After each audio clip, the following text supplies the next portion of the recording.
नमस्कार बच्चों। पिछली क्लास में मैंने आपको गुणनखंडों का योगफल ज्ञात करना सिखाया था। आज मैं आपको गुणनखंडों की संख्या ज्ञात करना सिखाऊंगा। कभी कभी क्या होता है कि सीटेट दोनों पार्ट के क्वेश्चन एक ही पेपर में पूछ लेता है, तो आपको अलग अलग निकालने की ज़रूरत नहीं पड़ेगी। एक ही बार में दोनों के आंसर निकाल सकते हैं, जिससे आपका टाइम काफ़ी बच जाएगा। तो क्वेश्चन को स्टार्ट करते हैं कि गुणनखंडों की संख्या कैसे ज्ञात करेंगे। तो सबसे पहले क्या है, क्वेश्चन ले लेते हैं 48 के सभी धनात्मक गुणनखंडों की संख्या कितनी होगी। तो सबसे पहले क्या करते हैं, इसको बेसिक से लगाते हैं।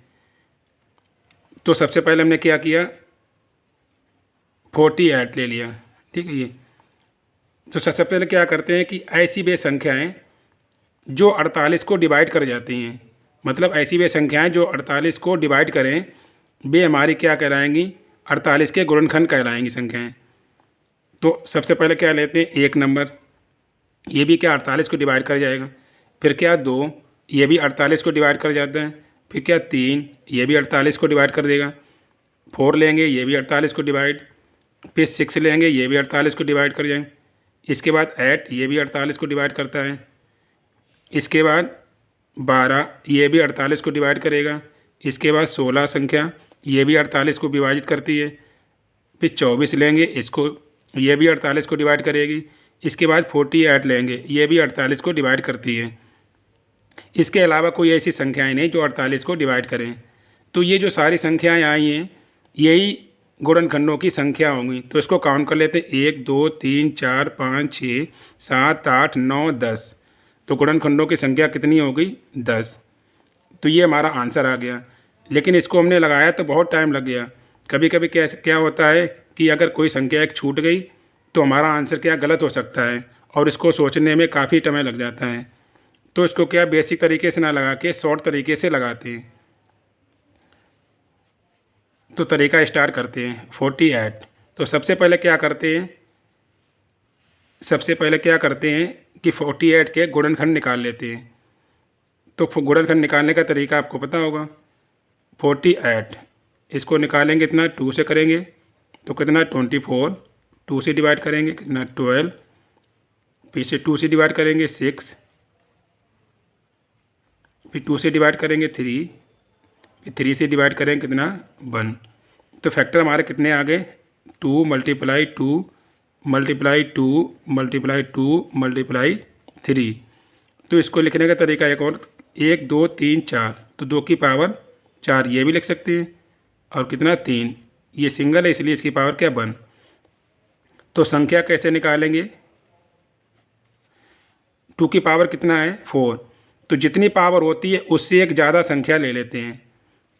इसका मतलब 4 है तो क्या लेंगे 5 मल्टीप्लाई 3 की पावर कितना है 1, इसको क्या करेंगे 2 ले लें एक ज़्यादा करके। तो कितना आ गया 5 दूनी 10। तो हमारा कितना आ गया गुणनखंडों की संख्या 10। देखा कितना आसान, 10 से 15 सेकंड में आंसर आ सकता है। ठीक है। एक क्वेश्चन और ले लेते हैं।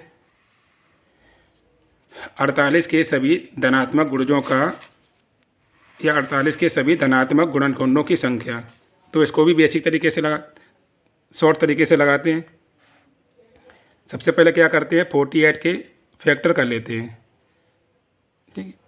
तो क्या 2 से डिवाइड करेंगे कितना 48, इसके बाद 2 से डिवाइड करेंगे 24, 2 से डिवाइड कर लिया 12, इसके बाद 2 से डिवाइड करेंगे 6, 2 से डिवाइड कर लिया कितना 3,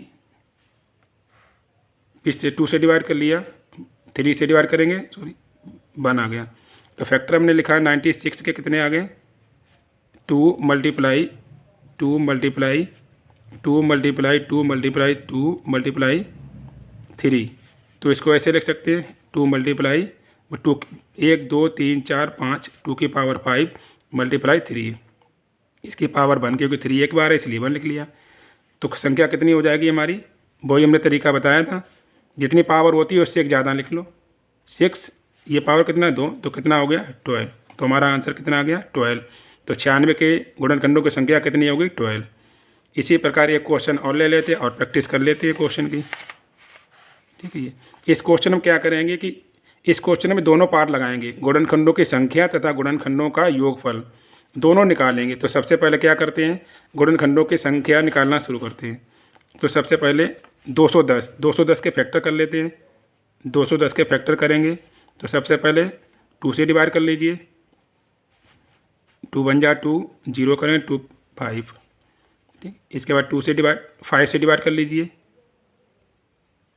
ठीक है। 5 दूनी 10, 5 1 5। इसके बाद कितना 3 से डिवाइड कर सकते हैं, 3 7 के। इसके बाद 7 से ये आ गया। तो फैक्टर कितने आ गए 210 के, 2 × 3 × 5 × 7। पावर सबकी कितनी 1 1 है। तो हमने बताया था संख्या अगर निकालें तो कोई पावर 1 ज़्यादा लिख लो। तो 1 है तो कितना 2, इसके बाद 1 है तो 2, इसकी पावर 1 है तो इसके बाद 2 लिख लेंगे।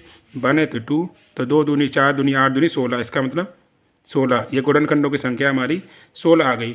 देखा कितनी जल्दी से आंसर आ गया। गुणनखंडों का योगफल ये पिछली क्लास में हमने बताया था आपको, तो इसको भी लगा लेते हैं। इसी से ही इसका भी आंसर आ जाएगा, ठीक। तो सबसे पहले क्या है, इसके फैक्टर निकाल लेते हैं। तो फैक्टर तो हमने निकाल ही लिए। तो तरीका क्या था योगफल निकालने का, बेस हमारा कितना है 2 है तो 2 लिख लिया। पावर कितनी 1 है तो 2 एक ज़्यादा लिख लेते, -1।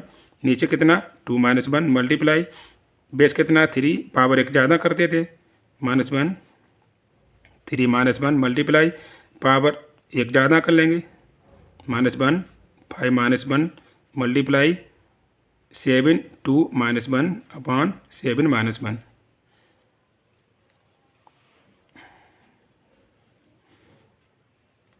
कितना आ गया 2 2 जा 2 दूनी 4, 1 जाएगा 3, नीचे कितना 1 मल्टीप्लाई 3 3 9 8/2। इसका कितना 55 25, 1 कम हो जाएगा 24 अपॉन कितना 4, और 7 से 49, 1 जाएगा तो 48, और 6 7 में से 1 जाएगा कितना 6। इसको काट लेते हैं, 2 चौकू 8, 4 छंग 24 और 6 अट्ठे 48। तो इसका मल्टीप्लाई कर लेते हैं, 3 गुणे 4 गुणे 6 और गुणे कितना 8। तो इसका सबको मल्टीप्लाई करेंगे तो हमारा आंसर आता है 5 7 6। तो ये गुणनखंडों का योगफल आ गया। और गुणनखंडों की संख्या अगर पूछे तो कितना 16 हमारा आ गया। गुणनखंडों का योगफल पूछे तो 576 आ गया। तो देखा कितना आसान तरीका। अगर आपको वीडियो अच्छा लगे तो लाइक और शेयर कीजिए। नमस्कार।